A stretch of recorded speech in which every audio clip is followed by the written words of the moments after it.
إن الحمد لله نحمده ونستعينه ونستغفره ونعوذ بالله من شرور أنفسنا ومن سيئات أعمالنا من يهده الله فلا مضل له ومن يضلل فلا هادي له وأشهد أن لا إله إلا الله وحده لا شريك له وأشهد أن محمدا عبده ورسوله أما بعد فإن خير الحديث كتاب الله وخير الهدي هدي محمد صلى الله عليه وسلم وشر الأمور محدثاتها وكل محدثة بدعة وكل بدعة ضلالة وكل ضلالة في النار. أعوذ بالله السميع العليم من الشيطان الرجيم من همزه ونفخه ونفثه. بسم الله الرحمن الرحيم ولا تنس نصيبك من الدنيا. سب سے پہلے ہر طرح کی حمد اور ثنا، تعریف اور توصیف اللہ رب العزت کے لیے لائق اور زیبا ہے، جس کے احسانات بے شمار ہیں، جس کی نعمتیں انگنت ہیں، اور اللہ تعالیٰ کی انگنت نعمتوں میں سے اللہ تعالیٰ کی ایک نعمت ہے مال، پیسہ، ویلتھ. مال اللہ تعالیٰ کی نعمتوں میں سے ایک نعمت ہے. جن لوگوں کو اللہ تعالیٰ نے اس نعمت سے نوازا ہے ان کو اللہ تعالیٰ کا شکریہ ادا کرنا چاہیے، اور مال کے جو حقوق اللہ تعالیٰ نے رکھے ہیں ان کو یاد رکھنا چاہیے، ان کو ادا کرنا چاہیے. اور جن کو اللہ رب العالمین نے اس نعمت سے نہیں نوازا ہے ان کو صبر کرنا چاہیے، اللہ رب العالمین کے فیصلے سے راضی رہنا چاہیے، اور اپنی دعاؤں میں اس نعمت کو طلب کرنا چاہیے. مال اللہ تعالیٰ کی نعمتوں میں سے نعمت ہے. مال فی نفسی ہی کوئی بری چیز نہیں، مال اپنے آپ میں کوئی بری چیز نہیں ہے. اور یہ اسلام کی خصوصیات میں سے خصوصیت ہے کہ اسلام مال کو اپنے آپ میں کوئی بری چیز نہیں قرار دیتا. مال فتنہ ہے، مال کے ساتھ بہت ساری آزمائشیں جڑی ہیں، لیکن اس کا یہ مطلب نہیں ہے کہ مال اپنے آپ میں کوئی بری چیز ہے یا فقیری اپنے آپ میں کوئی اچھی چیز ہے.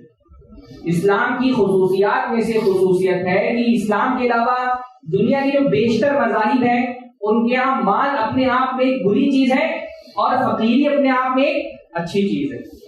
اس لیے دنیا کے ہر مذہب میں آپ دیکھیں گے کہ اگر اللہ رب العالمین کا تقرب آپ کو حاصل کرنا ہے تو آپ کو مال سے دستبردار ہو جانا ہے، تب آپ اللہ کے مقرب ہو سکتے ہیں. ہر مذہب میں تقوی کی علامت یہ قرار دیا گیا ہے کہ اپنے آپ کو آپ معاشی سرگرمیوں سے کاٹ لیں، کبھی جنگلوں میں چلے جائیں، کبھی عبادت خانوں میں خود کو بند کر لیں، تب آپ اللہ کے قریب ہو سکتے ہیں. مال کو چھوڑے بغیر آپ اللہ کے قریب نہیں ہو سکتے. اس لیے ہر مذہب میں جو مذہبی رہنما ہوتے ہیں یا ان مذہبوں کے اندر جو متقی حضرات ہوتے ہیں وہ مال نہیں کماتے. عیسائیوں پہ دیکھیے، پادری کوئی کاروبار نہیں کرتا، تجارت نہیں کرتا، وہ اپنے آپ کو کلیسا میں بند کر لیتا ہے. آپ بدھسٹوں میں دیکھیں جو بھکشو بن جاتے ہیں، دنیا کو تیاگ دیتے ہیں. ہندوؤں میں دیکھیں آپ جو جوگی بن جاتے ہیں، سنیاس لے لیتے ہیں، جنگلوں میں چلے جاتے ہیں، پہاڑیوں پہ چلے جاتے ہیں اور وہیں پر تپسیا میں لگے رہتے ہیں.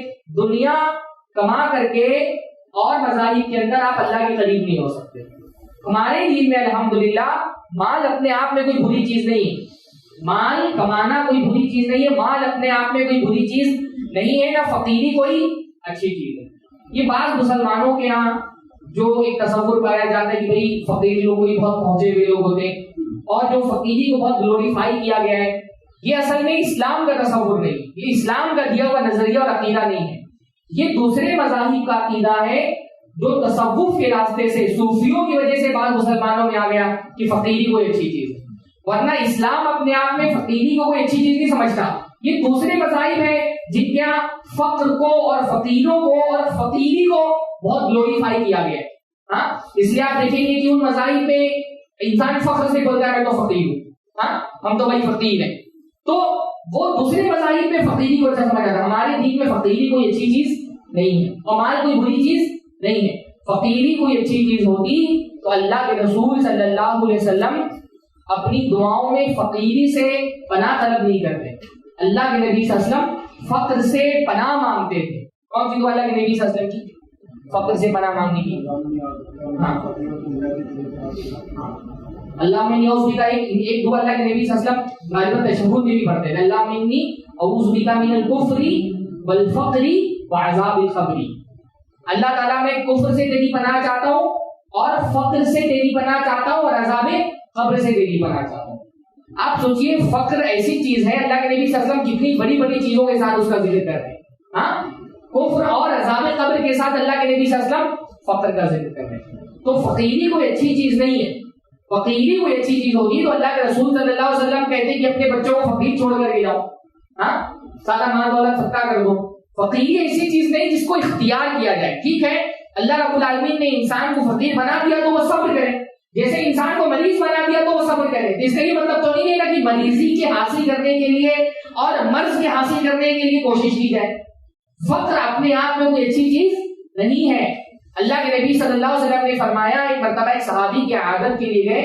صحابی نے کہا اللہ کے نبی صلی اللہ علیہ وسلم میں بہت شدید بیمار ہوں اور صرف ایک بچی میرے پیچھے ہے جو میری پوری وراثت پانے والی ہے, تو اگر آپ اجازت دیتے تو اپنا مال پورا وصیت کر دوں میں کہ میرے مرنے کے بعد میرا مال غریبوں اور اللہ کے راستے میں خرچ کر دیا جائے. اللہ کی اجازت نہیں.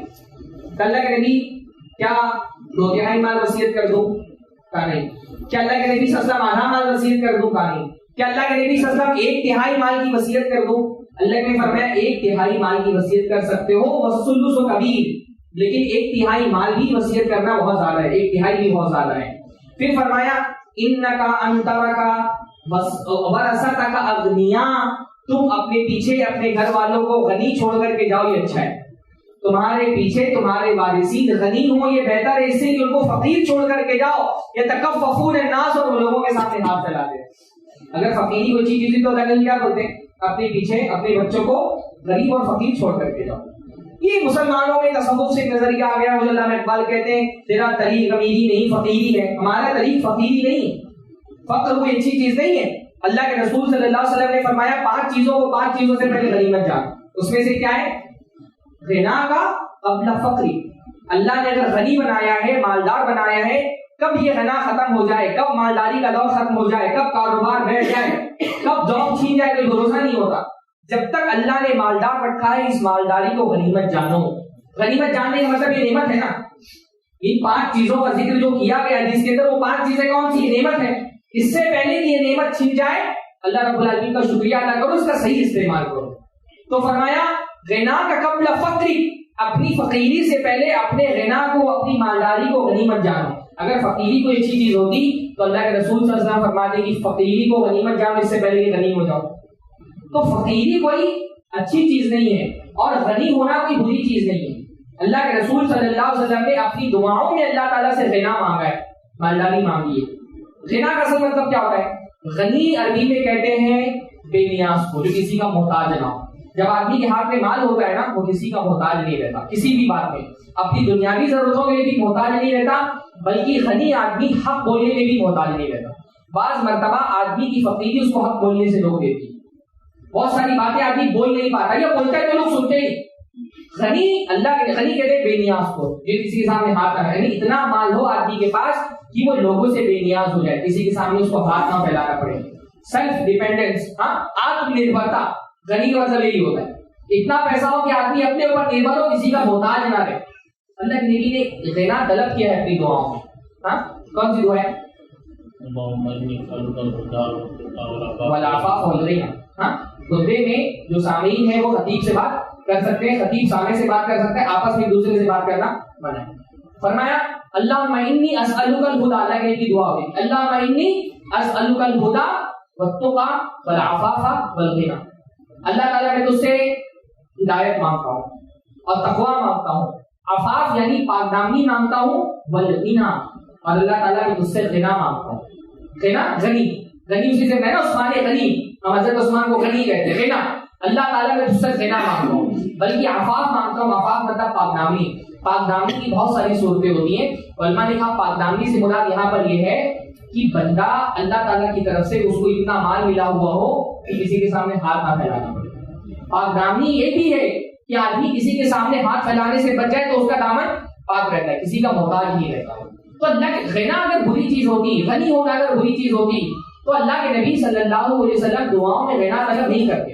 ایک اور دعا اللہ کے نبی صلی اللہ علیہ وسلم کی جس میں اللہ کے نبی غنا مانگا ہے, ہاں, بہت مشہور دعا ہے, اللہم اکفنی بحلالک عن حرامک واغننی بفضلک عمن سواک. اللہ تعالیٰ اپنا حلال اتنا دے دے کہ میرے لیے کافی ہو جائے، میں حرام سے بچ جاؤں. ہاں، اور وَأَغْنِنِي بِفَضْلِكَ عَمَّنْ سَوَاكَ، اپنے فضل سے مجھے، اغنینی مطلب مجھے غنی کر دے، ہر کسی سے بے نیاز ہو جاؤں میں، تو اتنا فضل. اور فضل قرآن مجید میں مال کو فضل کہا گیا، انشاءاللہ کی بات آئی. تو غنا نہیں، مالداری فی نفسی کوئی بری چیز نہیں. ہم نے ایک تھوڑا سا ہمارے یعنی پرابلم یہ ہوا نا کہ ہم ہمیشہ مال کی فطروں پہ گفتگو کرتے ہیں کہ مال کی فتنے، مال کی فتنے. تو ذہن میں ایک بات بیٹھ گئی ہے، خاص طور پہ دوسری مذاہب کے زیر اثر رہے گی کہ مال فی نفسی جائے کوئی بری چیز ہے. مال اپنے آپ میں نہیں بری چیز نہیں. مال سے فتنے جڑے ہیں، پر صرف مال نہیں، ہر نعمت فتنہ ہوتی ہے. ہر نعمت فتنہ ہوتی ہے، ہر نعمت آزمائش ہوتی ہے. فتنہ مطلب آزمائش. ہمارے یہ بھی بہت بڑا پرابلم ہے نا، ہم صرف مصیبت کو آزمائش کہتے ہیں، ہم نعمت کو آزمائش نہیں سمجھتے، ہے نا. آپ کوئی پریشانی میں تو آپ اس کو صبر کی تلقین کرتے ہیں، بولتے ہیں بھائی آزمائش کا دور چل رہا ہے، صبر کرو. ہم یہ بھول جاتے ہیں کہ آزمائش صرف مصیبت نہیں ہوتی ہے، نعمتیں بھی آزمائش ہوتی ہیں، نعمتیں بھی آزمائش ہوتی ہیں. اللہ نے کیا فرمایا؟ ہم جب بھی آزمائش ہوتے ہیں کہ فلاں کی آزمائش سے گزر رہا ہے، ہم کو ہی سمجھ میں آتا ہے نا کہ آزمائش سے گزر رہا ہے مطلب مصیبت سے گزر رہا ہے. ہم مالدار کو دیکھ کر کیوں نہیں سوچتے کہ یہ آزمائش سے گزر رہا ہے؟ اس کے لیے بھی مال امتحان ہے. صحت مند کو دیکھ کر کیوں نہیں سمجھتے کہ اس کی صحت اس کے لیے آزمائش. ہاں، مال بھی آزمائش ہوتا ہے. جیسے اللہ رب العالمین نے کیا فرمایا قرآن کے اندر؟ انما اموالکم واولادکم فتنہ، تمہارا مال اور تمہاری اولاد فتنہ ہے. ہاں، مال بھی فتنہ ہے، اولاد بھی فتنہ ہے. اولاد بھی نعمت ہے، وہ بھی فتنہ ہے. آزمائش صرف مصیبت نہیں ہوتی، نعمتیں بھی آزمائش ہوتی ہیں. مال کو فتنہ کہنے کا یہ مطلب نہیں کہ مال اپنے آپ میں برا ہے. مال نعمت ہے، ہر نعمت فتنہ ہوگی. بھائی اولاد اتنی بڑی نعمت ہے، انبیاء نے اللہ تعالیٰ سے اولاد طلب کی، پھر بھی قرآن مجید میں اولاد کو فتنہ کہا گیا. سورہ فجر میں اللہ نے کیا فرمایا؟ وَأَمَّا الْإِنسَانُ إِذَا مَبْتَلَاهُ رَبُّهُ فَأَكْرَمَهُ وَنَعَّمَهُ. اللہ تعالیٰ جب بندے کو آزمانا چاہتا ہے تو اس پر خوب کرم فرمائی کرتا ہے اور خوب نعمت اس کو دیتا ہے. یعنی نعمت کو اللہ نے آزمائش کہا ہے. تو ہر نعمت اپنے آپ میں ایک آزمائش ہوتی ہے. اللہ تعالیٰ بندے کو دونوں طرح سے آزماتا ہے، نعمت دے کر کے بھی آزماتا ہے اور مصیبت دے کر کے بھی آزماتا ہے. اللہ تعالیٰ جب نعمت دیتا ہے تو اللہ تعالیٰ آزما رہا ہوتا ہے کہ بندہ اللہ کا شکر ادا کرتا ہے یا گھمنڈ کرنے لگتا ہے. اور اللہ جب مصیبت دیتا ہے تو آزما رہا ہوتا ہے کہ بندہ مصیبت میں صبر کرتا ہے یا شکایتیں کرنے لگتا ہے، حرام کی طرف چلا جاتا ہے مصیبت کو بچنے کے لیے.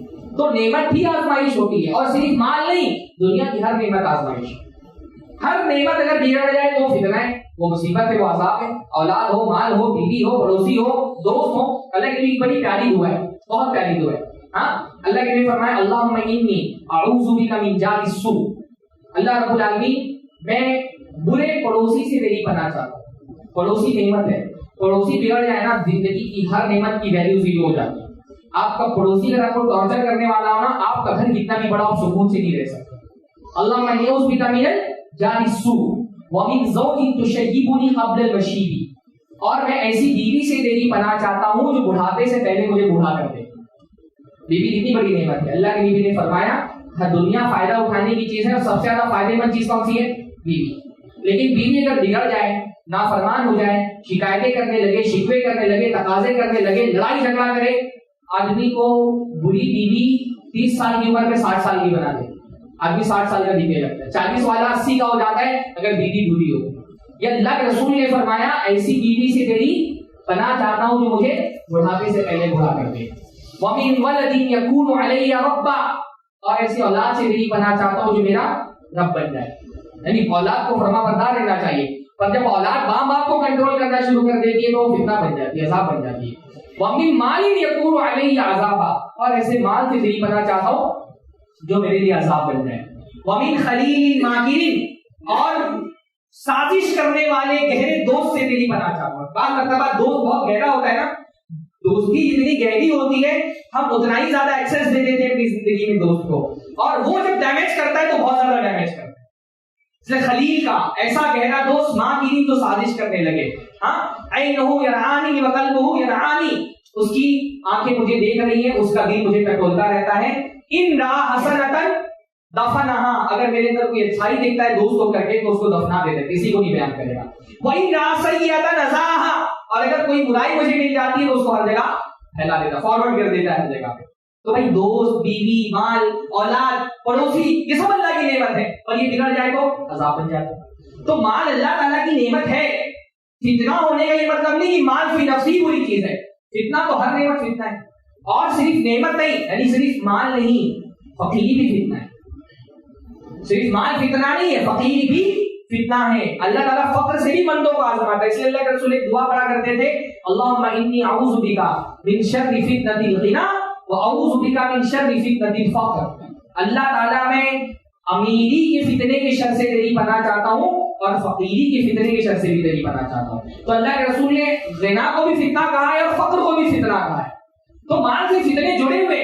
اس کا یہ مطلب نہیں کہ مال فی نفسی کوئی بری چیز ہے. ہاں, مال فی نفسی کوئی بری چیز ہوتی ہے. ہمارا ایک ذہن بن گیا ہے, مطلب سیٹ لفظ ایک طرح سے گالی بن گیا ہے. وہ لوگ جو سیٹ سی سے چندہ لے کر کے جاتے ہیں وہ بھی فیس بک پہ جا کے سیٹ صاحب کو گالی دے رہے ہوتے. بھائی سیٹ ہونا, مالدار ہونا کوئی بری چیز نہیں ہے. اگر آدمی مال کے حقوق ادا کر رہا ہے, حلال جگہ سے مال کما رہا ہے, حلال جگہ پہ مال خرچ کر رہا ہے, مال کے متعلق جو اس کے فرائض ہیں, ذمہ داریاں ان کو ادا کر رہا ہے, تو مال اپنے آپ میں کوئی بری چیز نہیں ہے. اللہ کے رسول نے مال کے لیے دعا کی ہے, اپنے لیے بھی دعا کی. اللہ کے نبی صلی اللہ علیہ وسلم نے غنا طلب کیا ہے دعا میں, اور اللہ کے نبی نے غنا طلب کیا, اور اللہ تعالیٰ نے نبی صلی اللہ علیہ وسلم کو غنی بنایا. اللہ کے رسول صلی اللہ علیہ وسلم فقیر نہیں تھے, اللہ کے رسول غنی تھے. ہاں ٹھیک ہے, اللہ کے نبی صلی اللہ علیہ وسلم بیسٹ سے پہلے بڑی تاجر تھے. اللہ کے نبی صلی اللہ علیہ وسلم کی اپنی بھی تجارت تھی, اور حضرت خدیجہ کے پاس بھی بہت سارا مال تھا. اللہ تعالیٰ نے غنی بنایا. اور اس کے بعد ٹھیک ہے, بیسٹ کے بعد اللہ کے نبی صلی اللہ علیہ وسلم کو کچھ پریشانیاں آئیں, ہجرت کے بعد کچھ پریشانیاں آئیں, لیکن اللہ تعالیٰ نے پھر وہ دور ختم کیا. اللہ رب العالمین نے رسول اللہ صلی اللہ علیہ وسلم پر جب غزوات کے دروازے کھولے, فتوحات کے دروازے کھولے, تو مال آیا اللہ کے رسول سے. اللہ نے فرمایا وَوَجَدَكَ عَائِلًا فَأَغْنَىٰ, اللہ نے آپ کو غریب پایا تو آپ کو غنی کیا. قرآن مجید کہتا ہے کہ اللہ کے رسول غنی تھے. ہاں, اللہ کے رسول فقیر نہیں تھے, اللہ کے رسول کے پاس مال تھا بہت الحمدللہ. یہ الگ بات ہے کہ اللہ کے رسول صلی اللہ علیہ وسلم مال بچاتے نہیں, جو آنا مطلب خرچ کر دیتے تھے. اللہ کے نبی صلی اللہ علیہ وسلم نے اپنے لیے یہ طے کیا تھا کہ اللہ کے رسول پرتعیش زندگی نہیں گزاریں گے اور مال کو جمع نہیں کریں گے, ہے نا. پر ایسا نہیں کہ اللہ کے رسول فقیر تھے, اللہ کے رسول کے پاس مال آتا ہی نہیں تھا, مال آتا تھا. بھائی اللہ کے رسول صلی اللہ علیہ وسلم غنی تھے. اللہ کے نبی صلی اللہ علیہ وسلم کی بیعت 9 بیویاں تھی, بیعت وقت, سب کا خرچہ کون سنبھالتا؟ ہاں, فقیر آدمی تو ایک بیوی کا خرچہ نہیں سنبھال پائے گا نا. اللہ کے رسول کی 9 بیویاں تھیں, اللہ کے رسول خرچہ دیتے تھے کہ نہیں دیتے تھے ان کو؟ ساری بیویوں کو اللہ کے رسول صلی اللہ علیہ وسلم سال میں ایک بار کہیں کھجور کی شکل میں سال بھر کا خرچہ دے دیتے تھے. پر بیویوں کا بھی مزاج ایسا تھا کہ بچاتی نہیں, جو آتا تھا سب بانٹ دیتی تھی. تو اللہ کے رسول فقیر نہیں تھے, اللہ کے رسول مالدار تھے, مال آتا تھا. پورے مال غنیمت کا 5واں حصہ اکیلے اللہ کے رسول کو ملتا تھا. غزوات میں جب فتح ملتی تھی تو اس میں جو مال غنیمت آتا تھا, اس مال غنیمت کا 1/5 5واں حصہ اللہ کے رسول صلی اللہ علیہ وسلم کو ملتا تھا, ہے نا. اور مال غنیمت میں جو مال آتا تھا وہ بہت قیمتی ہوتا تھا. غلام آ رہے ہیں, لونڈیاں آ رہی ہیں, ہاں, زرہیں, گھوڑے, اونٹ, یہ ساری وہ چیزیں تھی جو باہر سے امپورٹ کرنا پڑتا تھا. یہ خاص طور پہ جو ہتھیار ہوتے تھے, تلواریں اور زرہیں, یہ ایسی چیز تھی جو عرب میں ڈائریکٹ نہیں بنتی تھی, باہر سے منگانا پڑتا تھا. ہندوستان کی تلوار اس زمانے میں بہت مشہور تھی. پورے مال غنیمت کا 5واں حصہ اکیلے اللہ کے رسول کو ملتا تھا.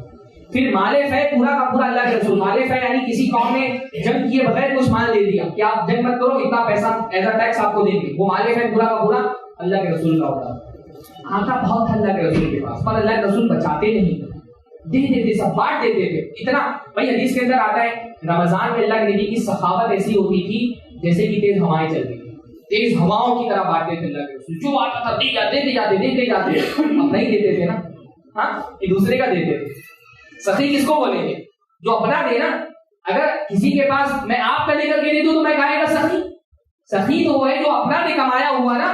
تو اللہ کے رسول صلی اللہ علیہ وسلم سخی تھے کیونکہ اللہ کے رسول غنی تھے, اللہ کے رسول فقیر نہیں تھے. اللہ کے رسول صلی اللہ علیہ وسلم کا اپنا بہت کچھ تھا. تو اللہ کے رسول صلی اللہ علیہ وسلم نے غنا کے لیے دعا مانگی, اپنے لیے مانگا. اللہ کے نبی صلی اللہ علیہ وسلم نے اپنے صحابہ کے لیے دعا مانگی مال کی. ہاں, حضرت انس بن مالک چھوٹے تھے تب ان کی والدہ اللہ کے نبی صلی اللہ علیہ وسلم کی خدمت میں ام سلیم لے کر کے آئی اور اللہ کے نبی صلی اللہ علیہ وسلم سے کہا خادموں کا انس, اللہ کے رسول انس آج سے آپ کے خادم ہیں, ہاں, یہ آپ کی خدمت کریں گے. تو کیا دعا دی اللہ کے رسول نے انس کو؟ اللہم اغفر ما لہ وولدہ, اللہ تعالیٰ اس کو کثرت سے مال دے اور کثرت سے اولاد دے. کثرت مال کی دعا کی حضرت انس کے لیے. ہاں, کثرت مال یعنی صرف مال ہی نہیں, مال کی کثرت بھی بری چیز نہیں, ورنہ اللہ کے رسول اللہ کے حضرت انس کے لیے کوئی بری چیز مانگتے. کثرت مال اور کثرت اولاد, اولاد کی کثرت بھی نعمت ہے. ہاں, ہمارے یہاں ایک ٹائم پر مال کی کثرت کا تو آدمی نعمت مانگ لے، اب ہمارے ذہن میں تو یہ نہیں گیا کہ اولاد کی کثرت بھی اللہ کی نعمت ہے. ہاں آپ آج کے دور میں کسی کو دعا دے کہ اللہ تعالیٰ آپ کو خوب بچے دے، وہ یہ بھی نہیں سمجھ پائے گا کہ آپ دعا دے دیں کہ بد دعا دے. جو ذہن بن گیا ہے لوگوں کا، ہاں کثرت اولاد کو ہم فتنہ سمجھنے لگے ہیں، ہم اس کو عیب سمجھنے لگے ہیں. اللہ کے رسول نے صلی اللہ علیہ وسلم کے لیے دعا کی کہ اللہ کثرت سے مال دے، کثرت سے اولاد دے، اور اللہ تعالیٰ نے اللہ کے نبی کی دعا قبول کی. حضرت انس کے بہت مال حضرت انس کے پاس، کوفہ میں ان کا پورا محل تھا.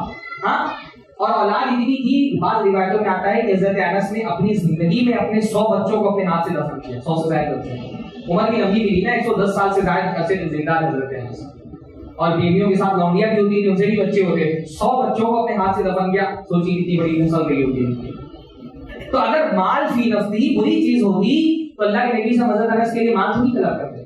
ہاں اسی طرح سے اللہ کے نبی صلی اللہ علیہ وسلم نے حضرت عمرو بن عاص کو ایک مرتبہ ایک فوج کا سپہ سالار بنا کر کے بھیجا اور کہا کہ یا عمرو اللہ تعالیٰ اس جنگ میں تم کو سلامت بھی رکھے گا اور خوب مال غنیمت بھی ملے گا. تو ارغب لک فی المال رغبۃ صالحہ، اور اے عمرو میں چاہتا ہوں کہ تم کو مال ملے، میری رغبت ہے، میری ایک اچھی چاہت ہے کہ تم کو مال ملے. تو حضرت عمرو بن عاص نے کہا اللہ کے نبی لم اسلم رغبۃ فی المال انما اسلمت رغبۃ فی الاسلام. اللہ کے رسول میں نے مال کی چاہت میں اسلام قبول نہیں کیا، مجھے تو اسلام پسند تھا اس لیے میں نے اسلام قبول کیا. تو اللہ نے فرمایا نعم بالمال الصالح للرجل الصالح. یا عمرو صالح آدمی کا مال بھی کتنا صالح ہوتا ہے. صالح اگر آدمی نیک ہوگا تو اس کا مال بھی کیا ہوتا ہے؟ نیک ہوتا ہے. اللہ کے نبی صلی اللہ علیہ وسلم نے مال کو صالح کہا. صالح مال نیک ہو سکتا ہے جب آدمی نیک ہوگا، اس کا مزاج نیک ہوگا، اس کا عقیدہ صحیح ہوگا، اس کی فطرت سلیم ہوگی، اس کے سوچنے سمجھنے کا ڈھنگ سلیم ہوگا تو اس کا مال صالح ہو جاتا ہے، مال صالح ہو سکتا ہے. ہاں اس لیے شریعت یہ چاہتی ہے کہ ہمارے معاشرے میں دیندار لوگ مالدار ہوں اور مالدار لوگ دیندار ہوں. جو دنیا کا ویلتھ ہے نا، شریعت یہ نہیں کہتی دیندار لوگوں کی سب آؤ مسجد میں جمع ہو جاؤ، صبح شام صرف نمازیں پڑھتے رہو، روزے رکھتے رہو. ہمارا دین الحمدللہ خانقاہی دین نہیں ہے. ہاں کہ نیک لوگ جتنے بھی ہو جائیں گے سب کو کاروبار سے کاٹ دینا ہے، سب کو لا کر کے خانقاہ میں جمع کر لینا ہے، مسجدوں میں بند کر دینا ہے. نہیں، ہمارا دین الحمدللہ سرگرم نہیں دین ہے. ہاں ہمارا دین ہم کو دنیا کمانا بھی سکھاتا ہے اور دنیا کما کر کے آخرت کے تقاضے پورا کرنا سکھاتا ہے. بھائی اصل امتحان تو یہی ہے نا. آپ صبح سے شام تک مسجد میں بیٹھے رہے، یہیں پر نمازیں پڑھتے رہے تو کون سا آپ نے تیر مار دیا بھائی؟ اصل تو امتحان یہ کہ آپ بازار میں گئے، پیسہ کما رہے، اذان ہو گئی، دکان بند کر کے مسجد میں آ گئے. یہ امتحان ہے. اصل آپ مسجد میں بیٹھے رہے، کسی سے کوئی مالی لین دین ہوا نہیں تو آپ کی ایمانداری کا امتحان ہی نہیں ہوا. ایمانداری جب ہم کہتے ہیں ایمانداری، ہاں مال میں ایمانداری کیا ہے کہ اگر آپ کا ایمان ہے تو مال میں آپ کو ثبوت پیش کرنا پڑے گا مالی معاملات میں یا آپ ایمان والے. ہاں بھائی آپ کسی سے مل ہی نہیں رہے، کسی سے تعلقات ہی نہیں، رابطہ ہی نہیں، کاروبار ہی نہیں، تو آپ نے کسی کو گالی نہیں دی. ہاں آپ نے کسی کا حق نہیں مارا، تو یہ کیا امتحان ہے؟ ہمارا دین الحمدللہ خانقاہی دین نہیں ہے، سنیاس لینے والا جوگی دین نہیں ہے جو بابا بنا کر کے فقیر بنا کر کے لوگوں کو گھروں میں بند کر دے. ہمارا دین ہم کو دنیا کمانا سکھاتا ہے. اللہ کے نبی صلی اللہ علیہ وسلم قرآن مجید میں قارون کو جب اس کی قوم والوں نے نصیحت کی تو کیا کہا؟ لا تنس نصیبک من الدنیا. اللہ نے دنیا میں تمہارا حصہ رکھا ہے اس کو رب بولو. دعا ہم کو سکھائی دی ربنا آتنا فی الدنیا حسنہ. اللہ رب العالمین نے ہم کو دنیا میں بھی حسنہ عطا فرما. حسنہ دنیا کے بہت سارے علم، بیویاں، بچے، مال، سب یہ دنیا کے حسنات ہے، وہ بھی ہم کو مانگنا ہے انشاءاللہ تعالی. تو ہمارا دین چاہتا ہے کہ دیندار لوگ مالدار ہوں. مالدار آدمی جب دیندار ہوتا ہے نا تو اس کا مال بھی دیندار ہو جاتا ہے. ایک مالدار آدمی جب دنیا کا ویلتھ نیک لوگوں کے ہاتھ میں آتا ہے نا تو وہ ویلتھ صالح ہو جاتا ہے، وہ مال صالح ہو جاتا ہے. اس مال سے معاشرے میں خیر کو فروغ ملتا ہے، سوسائٹی کا فائدہ ہوتا ہے اگر آدمی دیندار ہو اور مالدار بھی ہو تو، ہے نا. مالدار آدمی جب دیندار ہوتا ہے تو اس مال کو اپنے ساتھ میں بھی خرچ کرے گا تو اطاعت کا کام کرے گا، اپنے گھر والوں پہ لگائے گا تو اس کے گھر والے بھی عبادت اور اطاعت کا کام کریں گے. مالدار آدمی اگر دیندار ہوتا ہے تو اپنے مال کو وہ غربا پہ خرچ کرے گا، فقراء پہ خرچ کرے گا، مساکین کی مدد کرے گا، بیواؤں کا کام کرے گا، مسجدیں بنوائے گا، مدرسے بنوائے گا، دعوتی تنظیموں کو اس سے تعاون کرے گا. اوور آل اس کا مال معاشرے میں خیر کو اس سے فروغ ملے. اس سے شریعت چاہتی ہے کہ مال دنیا کی بری لوگوں کی مت چھوڑ دو. ہاں کہ برے لوگ مال کو کنٹرول کریں، کیونکہ برا آدمی جب مال کو کنٹرول کرے گا، اشرار اور بے دین لوگ جب مال کو کنٹرول کریں گے، وہ اپنی ذات پہ بھی مال خرچ کریں گے تو نافرمانی کا کام کریں گے، ان کے گھر والوں پہ خرچ کریں گے تو نافرمانی کا کام کریں گے، وہ جوئے کھیلیں گے، وہ شراب پئیں گے، وہ انٹرٹین انڈسٹری کو فروغ دیں گے، وہ سود پر لوگوں کو پیسے بانٹیں گے، وہ لوگوں پر ظلم کریں گے، جبر کریں گے۔ مالدار آدمی اگر بگڑ جائے تو وہ دہشت گرد بن جاتا ہے، مالدار آدمی اگر بگڑ جائے تو وہ دہشت گرد بن جاتا ہے۔ اس وقت دنیا کے سب سے بڑے دہشت گرد وہ ہیں جو دنیا میں سب سے زیادہ پیسہ رکھنے والے، سرمایہ دار۔ اس وقت سرمایہ دار دنیا کے سب سے بڑے دہشت گرد ہیں، لیکن مسئلہ یہ ہے کہ ہم نے ٹیررزم کی پریبھاشا چینج کر دی ہے تو ہم کو یہ دہشت گردی دکھائی نہیں دیتی، ہم نے ڈیفینیشن چینج کر دیا۔ آپ بتائیے، صرف سگریٹ بیچنے والی کمپنیوں کی وجہ سے پورے، میں 10 سال پرانے اعداد و شمار بتا رہا ہوں، صرف سگریٹ پینے کی وجہ سے پوری دنیا میں ہر سال 60 لاکھ لوگوں کی موت ہوتی ہے۔ یہ دہشت گردی نہیں؟ ہاں، کیا دنیا میں کسی دہشت گردانہ واقعے کی وجہ سے اتنے لوگ مارے جاتے ہوں گے جتنا سگریٹ پینے سے مارے جاتے ہیں؟ 60 لاکھ لوگ، اور ان 60 لاکھ لوگوں میں 6 لاکھ لوگ ہوتے ہیں جو سیکنڈ ہینڈ اسموکرز ہوتے ہیں، سیکنڈ ہینڈ اسموکرز، یعنی جو خود سگریٹ نہیں پیتے لیکن ان کے ارد گرد دوسرے لوگ سگریٹ پیتے جن کے دھوؤں سے ان کو موت ہوتی ہے۔ یہ دہشت گرد کیوں نہیں ہے؟ ہاں، یہ ٹی وی پہ بیٹھ کر کے لوگوں میں نفرت کا ماحول پھیلا کر کے فسادات مچانے والے، لوگوں کا خون بہانے والے یہ دہشت گرد نہیں، ان کو کیا فائدہ ہوگا؟ ان کی ٹی آر پی بڑھ جاتی ہے۔ ہاں، ہمارے ملک کے سب سے بڑے دہشت گرد وہ لوگ ہیں جو پرائم ٹائم پہ بیٹھ کر کے لوگوں میں نفرت کی آگ بھڑکا رہے ہوتے ہیں۔ اس سے ان کا کیا فائدہ ہونے والا ہے؟ بس ٹی آر پی بڑھ جائے گی، ٹی آر پی بڑھ جائے گی، ان کے سرمایہ میں اضافہ ہوگا۔ ہاں، دنیا میں بڑے بڑے ہتھیار بنانے والے جو کارپوریٹ گھرانے، یہ دہشت گرد کیوں نہیں ہے جو ملکوں کو تباہ کر دیتے صرف اپنے مالی مفادات کی وجہ سے؟ ہاں، اس لیے قارون کی قوم والوں نے قارون سے کیا کہا تھا؟ وَلَا تَبْغِ الْفَسَادَ فِي الْأَرْضِ، زمین پہ فساد مت پھیلاؤ۔ ہاں، مالدار جب بگڑ جاتا ہے نا وہ فسادی بن جاتا ہے، وہ دہشت گرد بن جاتا ہے۔ تو جب بے دین لوگوں کے ہاتھ میں مال آئے گا نا تو وہ کیا کریں گے؟ وہ فساد پھیلائیں گے۔ ہاں، تھوڑی سی مالی منفعت کے لیے ابھی آپ دیکھیے کتنے ہندوستان میں واقعات ہو گئے، ابھی موربی کا حادثہ ہوا۔ ہاں، 2-5 کروڑ روپے فائدے کے لیے کیا کرتے ہیں لوگ؟ ہاں، جو ذمہ داریاں دی جاتی ہیں، کہیں پل بنانا ہے، کہیں کوئی اور کام کرنا ہے، نقلی مال لگا دیا، سینکڑوں لوگوں کی جان داؤ پر لگا دیتے، کس کے لیے؟ تھوڑے سے مالی مفادات کے لیے۔ مالدار جب مال بے دین لوگوں کے ہاتھ میں آتا ہے نا تو اس مال سے وہ دنیا میں فساد مچاتے ہیں۔ شریعت ہم سے یہ سکھاتی ہے بھائی دین پہ تو عمل کرنا ہی ہے، پر دنیا شرری لوگوں کے لیے مت چھوڑ دو۔ بڑی کمپنیاں تمہاری ہو، بڑے اسٹارٹ اپ تمہارے ہو، مال کو تم کنٹرول کرو، مال تمہارے ہاتھ میں ہونا چاہیے، تمہارے پاس مال آئے گا تم خیر کو فروغ دو گے اس کے ذریعے سے۔ تو اللہ کے نبی صلی اللہ علیہ وسلم نے دعا کی حضرت عمرو بن عاص کے لیے، ہاں، اور کہا کہ نیک آدمی کا مال بھی کیا ہو گئے؟ نیک ہو گئے۔ قرآن مجید میں آپ تعبیر دیکھیں نا، قرآن مجید میں اللہ تعالیٰ مال کو خیر کہتا ہے، خیر مطلب بھلائی۔ کوئی کئی مقامات ہیں جہاں پہ قرآن مجید میں مال کو خیر کہا گیا، انہ لحب الخیر لشدید، بے شک انسان مال کی محبت میں بہت شدید ہے، خیر کی محبت میں بہت شدید ہے۔ ایک جگہ فرمایا یسألونک ماذا ينفقون قل ما انفقتم من خیر، کیا آپ سے پوچھتے کیا خرچ کرنا ہے؟ ان سے کہیے جو بھی خیر خرچ کرنا ہے وہ اولاد، وہ والدین اور رشتہ داروں پہ خرچ کرو۔ قرآن مجید میں اللہ تعالیٰ نے مال کو فضل کہا، وَإِذَا قُضِيَتِ الصَّلَاةُ فَانتَشِرُوا فِي الْأَرْضِ وَابْتَغُوا مِن فَضْلِ اللَّهِ، جب نماز ختم ہو جائے تو زمین پہ پھیل جاؤ، اللہ کا فضل تلاش کرو۔ فضل کی مال، اس سے مسجد سے باہر نکلتے تو کیا دعا پڑھتے؟ اللہم انی اسألک من فضلک، اللہ میں دوسری طرف فضل چاہتا ہوں۔ تو مال اللہ تعالیٰ کی نعمت ہے۔ ہاں، اور دوسری بات، مال ہماری ضرورت ہے، ہماری دنیا کی ضرورت ہے، ہماری دین کی ضرورت ہے۔ پہلی بات مال اللہ کی نعمت ہے، دوسری مال ہماری ضرورت ہے۔ ضرورت یعنی مال ہمارے دین میں اتنا اہم ہے، اللہ نے فرمایا من قتل دون مالہ فہو شہید، جو اپنے مال کی حفاظت میں مارا جائے وہ شہید ہے۔ یعنی مال اتنی اہم ترین چیز ہے، اپنی پراپرٹی بچانے کے لیے، اپنا مال بچانے کے لیے اگر آپ کو قتل کر دیا جائے اللہ نے آپ کا مرتبہ شہید کر دیا۔ ہمارے علماء ایک موضوع پر گفتگو کرتے ہیں، اسلامی سائنسز میں سے ایک سائنس ہے مقاصد شریعہ، شریعت کے مقاصد کیا ہے، یعنی شریعت کے سارے احکام کا خلاصہ کیا ہے، اس کا بیان ہوتا ہے مقاصد شریعت میں۔ علماء نے کہا ہے کہ اگر سارے شریعت کے احکام کا مطالعہ کیا جائے تو یہ بات سمجھ میں آتی ہے کہ بنیادی طور پہ ہماری شریعت 5 چیزوں کی حفاظت چاہتی ہے، یعنی شریعت کے نزول کا مقصد ہے 5 چیزوں کی حفاظت کرنا، دین، جان، مال، عقل اور نسب۔ اور بعض لوگوں نے کہا عزت، بعض لوگوں نے عزت بھی کہا، دین، جان، مال، عقل اور نسب، اور بعض لوگوں نے کہا عزت، یعنی مال ان 5 یا 6 چیزوں میں سے ایک چیز ہے جن کی حفاظت کے لیے شریعت کے سارے احکام نازل ہوئے، شریعت کے سارے احکام نازل ہوئے۔ چوری کیوں حرام ہے؟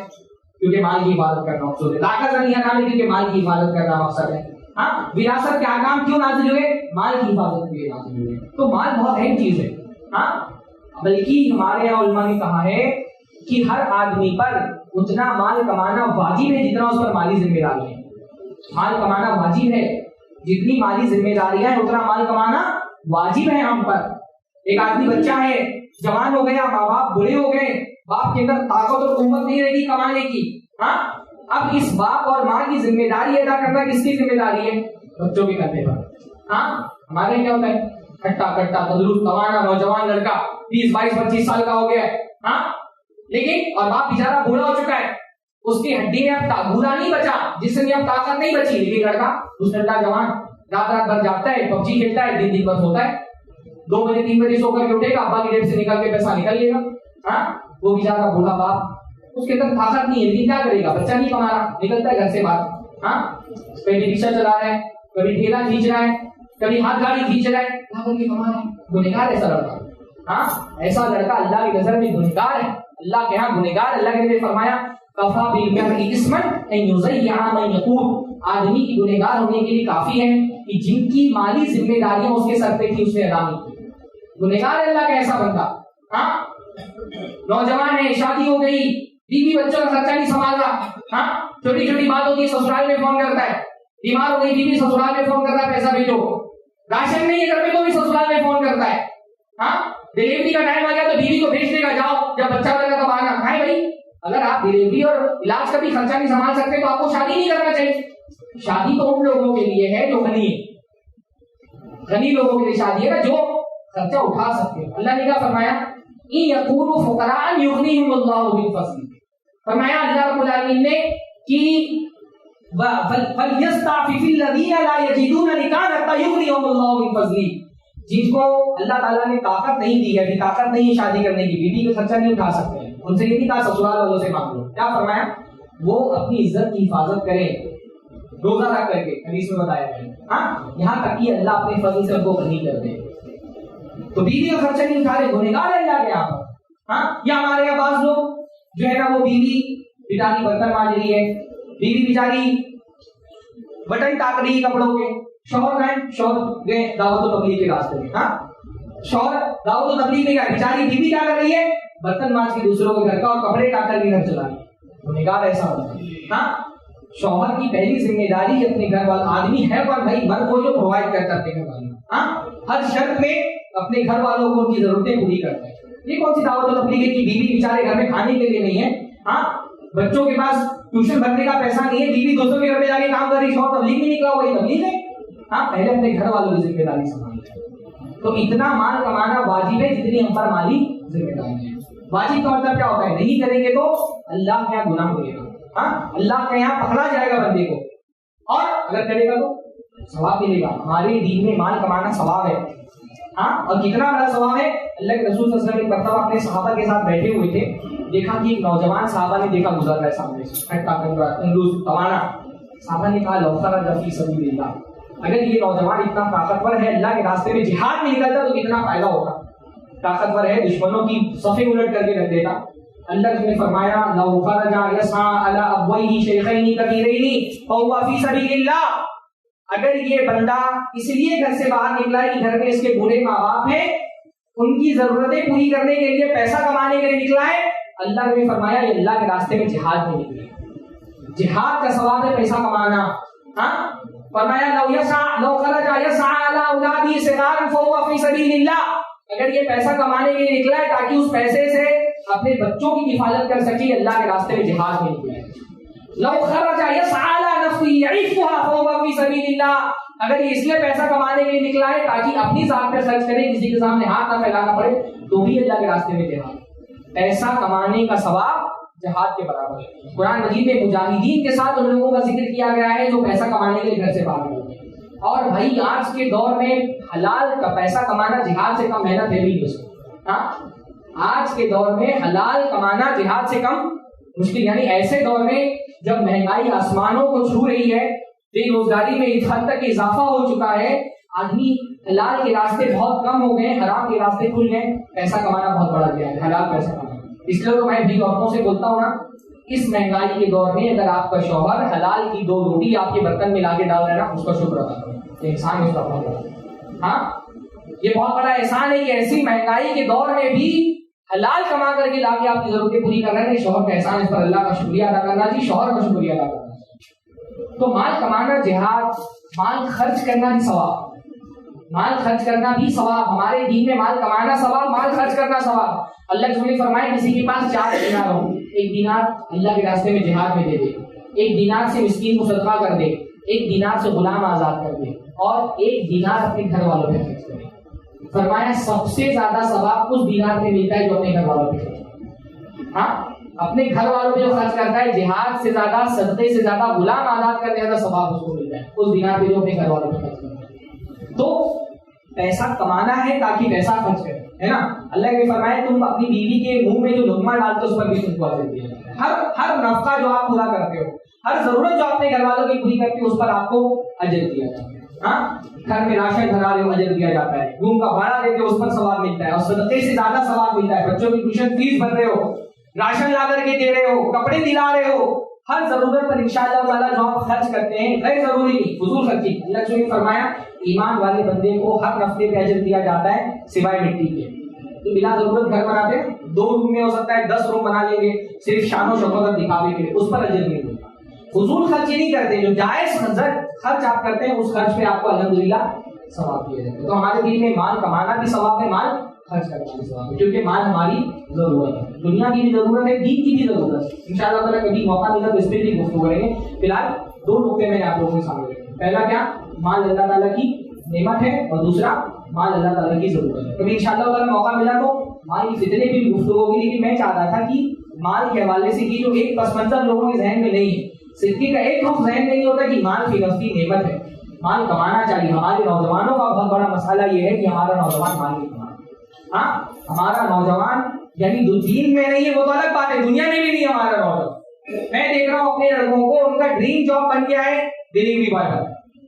بھائی میں نہیں کہہ رہا کوئی پیشہ چھوٹا ہوتا ہے، پیشہ چھوٹا نہیں ہوتا، لیکن ویژن تو بڑا ہونا چاہیے.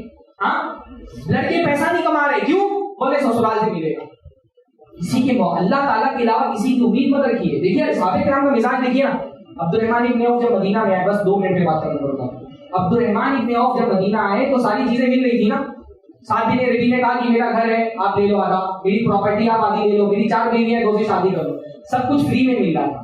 تو عبد الرحمن ابن عوف کا ویژن چھوٹا نہیں، انہوں نے کہا مجھے کچھ بھی نہیں چاہیے، سب فری میں مل رہا تھا. کہا مجھے کچھ نہیں چاہیے، مجھے آپ بس بازار کا راستہ بتا دیں. اور اتنا کمایا الحمدللہ. عبد الرحمن ابن عوف کی جب جائیداد تقسیم ہوئی ان کی وفات کے بعد، 4 بیویاں تھیں، ان کے نکاح میں 4 بیویوں کو صرف سونا 5-5 کلو ملا.